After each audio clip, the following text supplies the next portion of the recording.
ফেব্রুয়ারিতে আওয়ামী লীগের ডাকা হরতাল হবে না, বরং মানুষ তাদের বিচারের জন্য অপেক্ষা করবে বলে মন্তব্য করেছেন বিএনপি নেতারা। পল্টনে এক সহায়তা অনুষ্ঠানে দলটির নেতারা এসব কথা বলেন। নয়াপল্টনে বিএনপি পরিবারের পক্ষ থেকে প্রতিবন্ধী রিকশা চালককে সহায়তা অনুষ্ঠানের আয়োজন করা হয়। এতে অংশ নিয়ে দলটির নেতারা অভিযোগ করেন, যারা ছাত্র জনতাকে গুলি করে হত্যা করেছে তাদেরকে গ্রেপ্তার করা হচ্ছে না, উল্টো বেছে বেছে আবার নতুন করে বিএনপি নেতাকর্মীদের নামে মামলা দেওয়া হচ্ছে।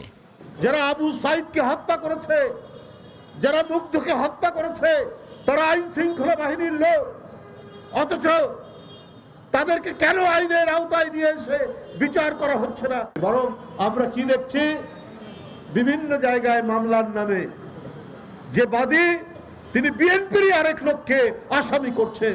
এই চক্রান্ত প্রায় জায়গায় হচ্ছে। ফ্যাসিস্টদের পতনের পর আবার তারা মরিয়া হয়ে উঠছে, যে নরক তারা সৃষ্টি করেছিল তা ফিরে পাওয়ার জন্য। আপনি আবার হরতালের ডাক দেবেন আর মানুষ তাকে ছেড়ে লাভ দিয়ে পড়বে।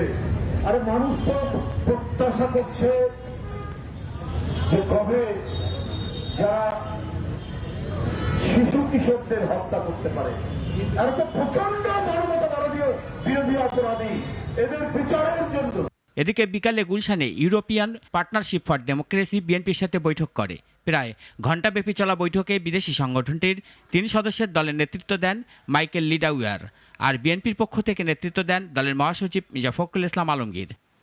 পরে দলটির সিনিয়র নেতারা বলেন, ইউরোপ বাংলাদেশে একটি সুষ্ঠু নির্বাচন দেখতে চায়।